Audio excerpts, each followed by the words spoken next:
What's up, everyone? This is PowerManiac720, and today I have part 2 of my 6-part analysis series on the pseudo-legendary Pokemon. So today, since we're going in order of regions, we have Johto's pseudo-legendary Pokemon, which is Tyranitar. So right off the bat, we're going to look at Tyranitar's base stats. Base 100 HP, base 134 attack, base 110 defense, 95 special attack, 100 special defense, and 61 speed.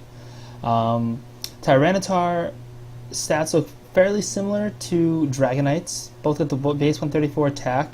However, it's got a lot more defensive stats are a lot higher, 10 more HP, 15 more defense, and the same special defense. But that loses that in speed. It also has a slightly lower special attack. So obviously right off the bat what stands out is its bulk with defenses of 100, 110, 100, and its attack of 134. So some facts about Tyranitar. It's a rock dark type. Its ability is Sandstream, and its hidden ability is Unnerve. Sandstream, great ability because in the sand rock type Pokemon have a special defense boost of 1.5. However, in X and Y they nerfed weather, so Sandstream only lasts 5 turns rather than lasting the duration of the battle until the weather's changed. It has no 4-time resistance. It resists 2-time resist normal, fire, poison, flying, ghost, and dark. Neutral hits on it are electric, ice, rock, and dragon. 2-time weaknesses are water, grass, steel, ground, bug, and the new fairy. And it's 4 times weak to fighting. And its immunity is psychic, being a dark type. So kind of what stands out to me is looking at this, it kind of looks like the type of Pokemon that it doesn't look like it's going to switch in very well. I mean, it only has a few resists. I mean, normal's not super popular. Fire is, poison isn't. Ghost and dark aren't incredibly popular. Flying, you basically have Talonflame. So it doesn't look like it should switch in very well, but it's just got such incredibly high defenses, especially special defense in sand, that it actually switches in quite nicely. So looking at Tyranitar's uses, we have Physical Tyranitar, Special Tyranitar, a Trick Room Tyranitar, Mixed Tyranitar, Dragon Dance, Mega Tyranitar, and Scarf Tyranitar. So right off the bat, we're going to start with Physical Tyranitar. So Tyranitar has access to a lot of moves, many of which are physical, and as we mentioned earlier, it has that massive base attack stat of 134. So some notable moves that it gets that are VGC 14 legal are Rock Slide, Stone Edge, Earthquake, Crunch, Assurance, Ice Punch, Thunder Fang, Fire Fang, Ice Fang, Brick Break, Shadow Claw, Power Up Punch, Dragon Claw, Rock Tomb, and Iron Head. So some of these I mentioned aren't as popular, such as Iron Head, Dragon Claw, Shadow Claw, Power Up Punch, the Fangs, Earthquake, but I thought they were worth mentioning just because, I mean, they are good moves that can be used. They're kind of niche moves. Shadow Claw can be used if you need something. Well, Shadow Claw really you wouldn't use on Tyranitar just because it pretty much has the same coverage as Crunch or Assurance, but maybe for some reason you wanted to use it, so I thought I'd throw it out there. Brick Break, of course, can hit other Tyranitar, hit Kangaskhan. Power Punch just to make it a little more stronger, a little more powerful offensively.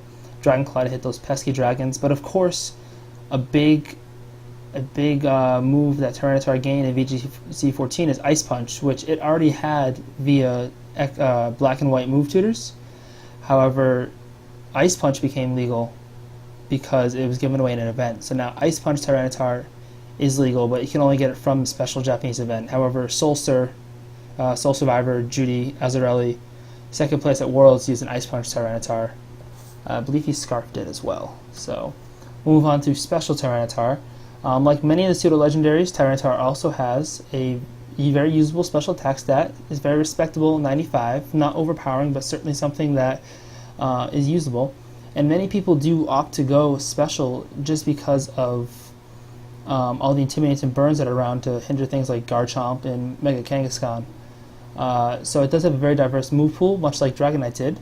It has access to Dark Pulse, Snarl, Ancient Power, Ice Beam, Thunderbolt, Flamethrower, Fire Blast, Blizzard, Thunder, Focus Blast, and Surf. Of course, Flamethrower and Ice Beam, or Fire Blast and Ice Beam, are two very popular moves on Tyranitar. Ice Beam hitting Salamence and Garchomp hard, Fire Blast hitting things like AG Slash and Ferrothorn. Dark Pulse is a good stab move. Snarl, I think, is a very good, it's a stab, of course, and it's also a spread move that lowers the opponent's special attack, which can be very useful since there's not many ways to kind of hinder a special attacker in this metagame.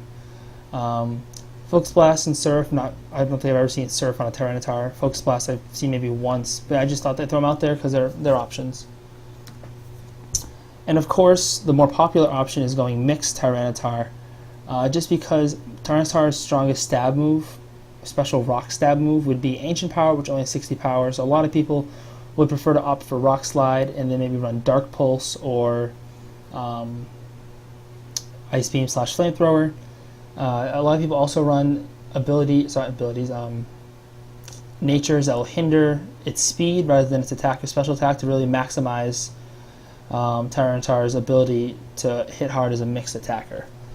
However, I think if Tyranitar got access to Power Gem, which I don't know why it doesn't, I think it'd be a pretty powerful special attacker. And a lot of people opt to go Life Orb on the mixed set or the special set just to make it hit harder.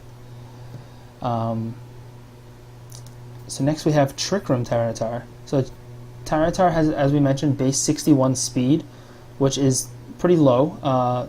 Pretty good Trick Room speed, especially as I mentioned before, Dragonite, the hyper offensive metagame, everything's so fast and quick that Trick Room, you don't need to be, base 30, base 40 speed to be successful. I mean, base 61 is more than slow enough. With a hindering nature, low speed IVs, I think you'll be fine with the Tyranitar Trick Room. And of course, it is incredibly hard-hitting attacker, and also this allows you to run Brave or Quiet Nature, which, as I mentioned before, people do opt to run on mixed sets, so this is just another reason to use a mixed Tyranitar. You can run something Rock Slide, Dark Pulse, Ice Beam, Flamethrower, Protect, and you don't have to worry about having a low speed since you're in Trick Room. You want a low speed. So next we have something that's gaining a lot of popularity lately, which is Scarf Tyranitar. So Tyranitar is a Pokemon that you kind of be surprised that can take advantage of a Choice Scarf with only base 61 speed. A neutral nature max speed Tyranitar with Choice Scarf puts it at a speed of 169. It actually puts it at 169.5, but Pokemon rounds down, so it's essentially 169. So this puts it at a speed tie with max speed Garchomp. So this can be useful since it'll outspeed a lot of those base 100s, Kangaskhan, the Charizards, Zapdos, non-Scarf Salamence, a lot of Hydreigon, base 98. So there's a lot of things sitting in that base 100 area that it can outspeed, and then you get to keep the Adamant Nature and hit them hard. However, if for some reason you want to run the Scarf Tyranitar specifically to beat Garchomp, then you're going to want to probably go with a Jolly Nature just because, or a Timid Nature, depending on if you're running special or not, just because speed ties can be really dangerous, and if you're running a Scarf Tyranitar, you're not going to be able to invest too much in bulk. So like Garchomp's really going to hurt you, especially if you lose the speed tie. I mean, if you want to play the games with the speed tie and take your chances, that's fine. But me personally, I wouldn't. I would probably go Timid or Jolly. Another thing people can do. Oh, sorry. Just to mention, if you do go Jolly or Timid, it puts you at a speed of 186, which basically makes you 1 point above base 117s. I don't know if there's any base 117 Pokemon. I didn't check, but I know that Megalucario is base 115. So if you want to outspeed that, then I would say you just invest a little less in speed, make it outspeed base 115 by 1 point, and then you can put the rest into attack and bulk, or special attack and some bulk.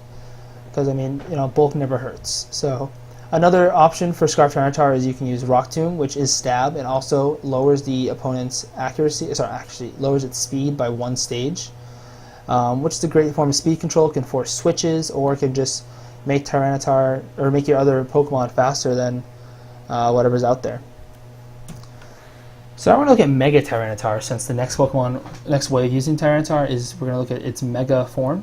So I couldn't find a fancy chart for Mega Tyranitar's base stats, so I just kind of made this. I tried making a chart on PowerPoint, but it wasn't working well, which kind of sucked. But so it has base HP of 100, base attack of 164, defense of 150, special attack of 95, speed of 120, and special defense of 120, and speed of 71. Now looking at this, you're like, wow, this thing is ridiculous. It's got 164 attack, 150 defense, and 120 special defense, which essentially becomes 180 special defense because of sand, making it 1.5 times more powerful. So coupled with 100 HP, that is an insanely bulky Pokemon. So unless you have a fighting type, you're not going to one-hit KO this thing. I mean, the only way really one-hit KO a Tyranitar, a Mega Tyranitar, is if you have a, especially in the sand, is if you have a fighting type. If you're in the sun or the rain, you have a chance with a Solar Beam or a Hydro Pump, but in the sand, this thing is almost impossible to take down in one shot. And of course, I've actually never seen a special Mega Tyranitar, to be honest with you. I think a big reason for that is its special attack didn't get increased at all upon Mega Evolution. However, its attack did go up 30, and 164 is just, it's too hard not to use. So a really popular way that's really gaining popularity is a Dragon Dance Mega Tyranitar. Dragon Dance is an egg move for Tyranitar. And Dragon Dance isn't usually very popular in regular Tyranitar just because of its low base speed. You're gonna have to, it's not as bulky as Mega Tyranitar, so you're gonna have to invest in attack, which means that you have a turn where you're kind of vulnerable. So with Mega Tyranitar's insane bulk, Dragon Dance is a really good move, especially with base 71 speed. It lets you outspeed all of the big threats like Garchomp, Kangaskhan, all of them, with just an adamant nature rather than a jolly one. And also, after one Dragon Dance, you're faster than most things, and you hit hard with Rock Slide. So now you have a fast, incredibly strong Rock Slide. It's not like Aerodactyl where, yeah, Rock Slide can hit hard, but I mean, it's not super strong. I mean, with Tyranitar, a Rock Slide's gonna one-hit KO, or if not two-hit KO, pretty much anything that doesn't resist it. And also, fast Rock Slides can force flinches, which can really turn a game around fast. I mean, if you have the KO, you have Mega Lucario out there, and you flinch, and you miss out on that close combat, I mean, that could be the game for you.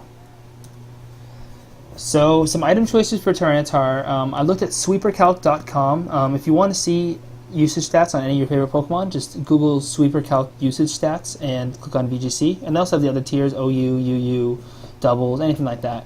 And they'll tell you most popular EV spreads, items, what percentage of teams it's used on. Tyranitar is in the top 10. I'll show you how to use this site in a second, actually. So the 5 most common items in order are Tyranitarite, Weakness Policy, Choice Scarf, Life Orb, and Assault Vest. So Tyranitarite is obviously very popular because, as I mentioned, it's just got such insane raw power and just really incredible natural bulk. So, I mean, Mega Tyranitar is a really good Pokemon. Weakness Policy can be nice because, once again, a super effective move isn't going to do a ton of damage because of the bulk that regular Tyranitar has. So unless you're hitting it, if you hit it with like a Scald in the sand, like it's probably not going to do very much. So all of a sudden Weakness Policy activates and you're out there, hitting, +2 Dark Pulses or +2 Rock Slides, which can be really dangerous. Life Orb is very popular among Special Tyranitar and Mixed Tyranitar just because it kind of makes that base 95 special attack really hit hard. Life Orb increases your special attack by 1.3 or 1.3 times. So essentially, your special attack is sitting in the 120s, which looks really nice, a really strong Pokemon. And again, it now burns and intimidates, don't affect you. Also, Assault Vest is a great item, in my opinion, for Tyranitar, just because 4 moves on a Tyranitar is nice because it gives you a ton of coverage. You can run Rock Slide, Dark Pulse, Flamethrower, Ice Beam, something like that, or Rock Slide, Crunch, Power Up Punch, and Dragon Claw. I don't know. I mean, you can run Rock Tomb also. So basically, because you get the 1.5 point Assault boost and the 1.5 times Sand boost, you essentially get a 2.25 boost to your special defense, which pretty much makes it bulkier than Gudra or Florges. So that's my analysis on Tyranitar. I've actually really never used Tyranitar. I used Mega Tyranitar a little bit. I lost to Mega Tyranitar to Blake Hopper in LCQ. His Tyranitar was really good, set up a Dragon Dance. He set it up with a Follow Me Lucario, which was really cool. I think Tyranitar is a really good Pokemon. One move that's been gaining more popularity with it is Assurance, since it's so slow. Assurance is a move that is 50 power, or 60 power, and its power doubles if the Pokemon that you're attacking is already taking damage in the turn. So since Tyranitar is slow, your faster Pokemon does damage to that Pokemon that you're hitting with Assurance, maybe with like a Rock Slide from Aerodactyl, and all of a sudden you have 120 base power Assurance hitting that Pokemon, plus Stab makes it 180 base power with 100 accuracy, and you can't really go wrong there. So real quick, I'm going to show you the Sweeper Calc site. Internet, I have Showdown up. So if you just go to Google Sweeper Calc usage stats, very top link. Right now it's on OU. You just click VGC right here, and it shows you all the top Pokemon. So if you look at Tyranitar, you can see it says its best ability, all of its top items, and the percentage of Tyranitars that have that item. As you can see, Tyranitar, Weakness Policy, Choice Scarf, Life Orb, Assault Vest, Lumberry, Choppleberry, Leftovers, Expert Belt, Focus Sash, Choice Band, and then Other. Then it also gives you some of those popular spreads along with Nature's. So you see that. And it also uses those popular moves, which we see Rock Slide, Protect, Crunch, Ice Beam, Dragon Dance, Fire Blast, Dark Pulse. So, Ancient Power. Usually gives you most popular teammate, or a teammate that sees the most usage with it. And as you can see, Tyranitar is 9th in usage, used on 20% of teams, which is 1/5 of teams. So I hope you enjoyed this video. Stay tuned for our next one, which will be on Salamence. And I'll also mention Metagross real briefly, even though it's not VGC legal, just because it is a pseudo-legendary. Until next time, bye guys.